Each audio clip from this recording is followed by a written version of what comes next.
दोस्तों, आज मैं आप लोगों को एक बुढ़ापे की ज़िंदगी के बारे में बताता हूँ। किसी गांव में एक बूढ़ा व्यक्ति अपने बेटे और बहू के साथ रहता था। परिवार सुखी संपन्न था। किसी तरह की कोई कमी और परेशानी नहीं थी। बूढ़ा बाप, जो भी किसी समय अच्छा खासा नौजवान था, आज बुढ़ापे से हार गया था। चलते समय लड़खड़ाता था। लाठी की ज़रूरत पड़ने लगी थी। चेहरा झुर्रियों से भर चुका था। बस अपना जीवन किसी तरह व्यतीत कर रहा था। घर में एक चीज़ अच्छी थी कि शाम को खाना खाते समय पूरा परिवार एक साथ टेबल पर बैठकर खाना खाता था। एक दिन ऐसे ही शाम को जब सारे लोग खाना खाने बैठे, बेटा ऑफिस से आया था। भूख ज़्यादा ज़ोरों से थी। वह जल्दी से खाना खाने के लिए बैठ गया था और साथ में बहू और उसका एक बेटा भी खाना खाने लगे। बूढ़े हाथ जैसे ही थाली उठाया, थाली हाथ से छटक गई और दाल थोड़ी टेबल पे गिर गई।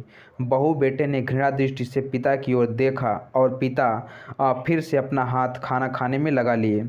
बूढ़े पिता ने जैसे ही अपने हाथ हिलते हाथों से खाना खाना शुरू किया था, तो खाना कभी कपड़ों पे गिरता, कभी ज़मीन पे गिरता। बहू चिढ़ते हुए कहा कि हे राम, कितनी गंदी तरह से खाते हैं। मन करता है कि इनकी थाली किसी अलग कोने में लगवा देते हैं।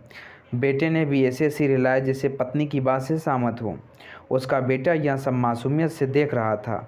अगले दिन पिता की थाली उस टेबल से हटाकर एक कोने में लगा दी गई। पिता की डबडबाती आंखें सब कुछ देखते हुए भी कुछ बोल नहीं पा रही थी।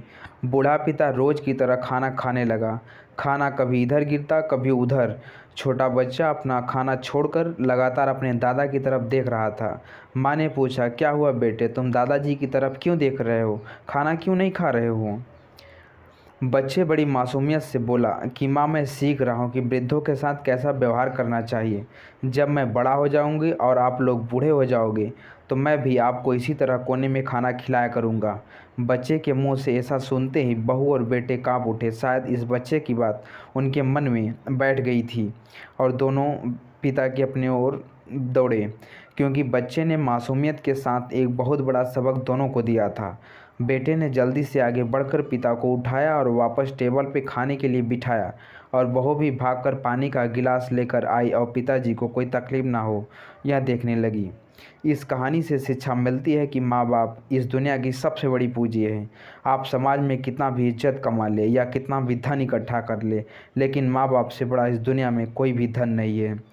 ये कहानी आप लोगों को कैसी लगी? अगर अच्छी लगी हो तो प्लीज़ हमारे चैनल को सब्सक्राइब करें।